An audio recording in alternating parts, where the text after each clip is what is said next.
This is Dormouse03 talking about a few more games that I saw at E3 this year that weren't in any specific press conference but did catch my eye for one reason or another. And so the first one that I really wanted to talk about is Dishonored. This is one that I was interested in before E3, and from what I saw of it at the conference, the things that they presented, it looks really, really cool to me. So it looks like it is a first-person action game with elements of action and shooter and swordplay and also magic. So the gameplay looks sort of similar to an Elder Scrolls or a BioShock type first-person action game, and it also has elements of stealth in it as well. And so what really catches me about this game, the first thing is the setting.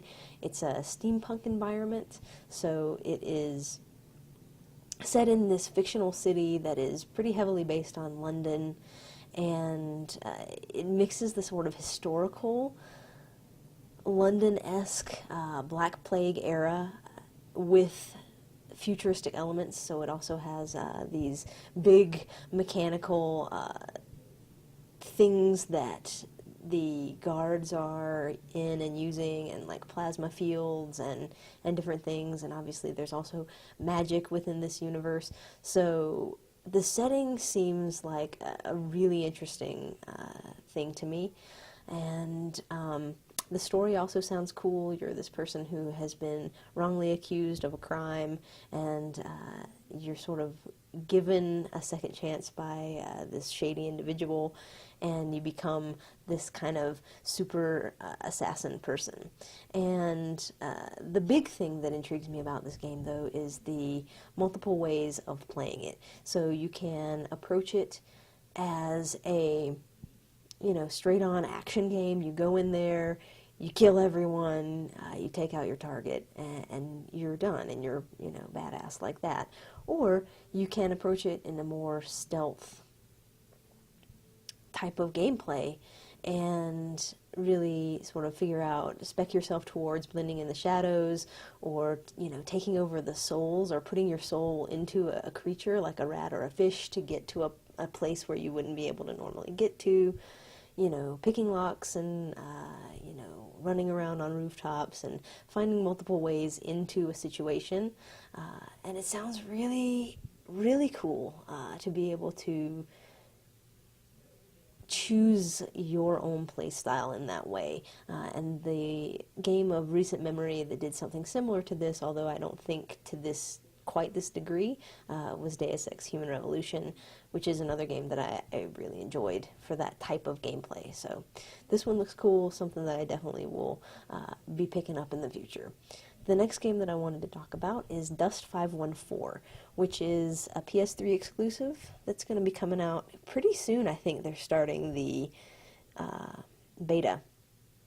And so Dust 514, not to be confused with Dust, which is a different game, but Dust 514 is a first-person shooter that is connected to the EVE Online universe.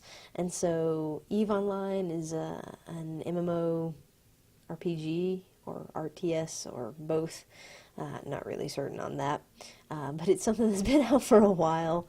I've just never played it, and it's got this community of people who, they're in ships and they're playing their character, and they're playing as different people within that universe. And within Dust 514, they hire you out, the player of Dust, to go and play against other factions, other mercenaries, to take over these different planets and to gain the resources of that planet for the EVE Online player. And so you can take out contracts from a random person, or you can take out contracts from someone you know, or potentially even from yourself. And you go and you fight other people who are playing Dust, and depending on who wins that conflict, you can get resources for the person who contracted you. And so that type of connection sounds really interesting. It looks good, the gameplay looks good as well, and it's going to be free to play. So that's an interesting concept, and they say that the microtransactions that are available are something that will be sort of sideways stepping, so you won't be sort of paying to win or paying for, you know, the super gear that will make you invincible. So that game looks cool. The next thing I wanted to talk about is Epic Mickey 2. I never played the first one because it's a Wii exclusive, or it was a Wii exclusive, but I was always interested in the look of it. I do like the sort of old school Disney feel of it, and the fact that it's a more mature Disney title. The platforming looked pretty sweet, and the concept of paint and thinner and being able to create or remove items from your environment always seemed pretty cool to me. And so this looks like more of that similar type of gameplay. And now they've added in co-op, so you are going to be Mickey and Oswald, and all of the characters are fully voiced. And it's going to be multi-platform, so you can get it for your Xbox 360 or PS3. So that's pretty cool, probably something I'm going to be checking out. The next game I wanted to talk about is Hitman Absolution. It's the next Hitman game, and what really excited me about this one, it's one that I had been looking forward to anyway, but when I saw a couple of the different interviews that were done with the dev team, they played through their demo in a couple of different ways, and it played out really, really differently depending on what they did. And so I really like the idea of being able to go through a world, and this is sort of similar to what I was talking about in Dishonored, but obviously with a different style of game and a very different setting and a very different story, and being able to have an objective and look through your environment for multiple ways of taking that person out. And so it looks like Agent 47 now has his own version of Eagle Vision from Assassin's Creed, and so he's able to find his target in a crowd and even go so far as be able to predict the route that person is going to take. So as long as you are going through the environment and sort of looking for who's my target, where are they going to be, what's along that route that I could potentially use to take them out,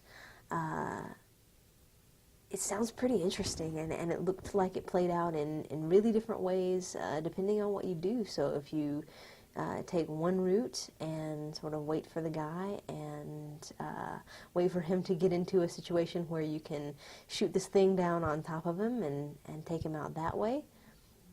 Or you could, another thing that they did in one of the demos was disguise himself as a police officer and strap some C4 to a car and lure the guy over into that area and blow it up. Or maybe they set off the C4 as a distraction to then be able to go and take out their target. Just all kinds of different possibilities of things that you can do, and I like the idea of figuring out my environment so that I can go through and not be seen and not be noticed, and so no one knows that I was there and that I did the killing, and that sounds like it has the potential for that and looks really cool. And the last game that I wanted to mention was Star Wars 1313.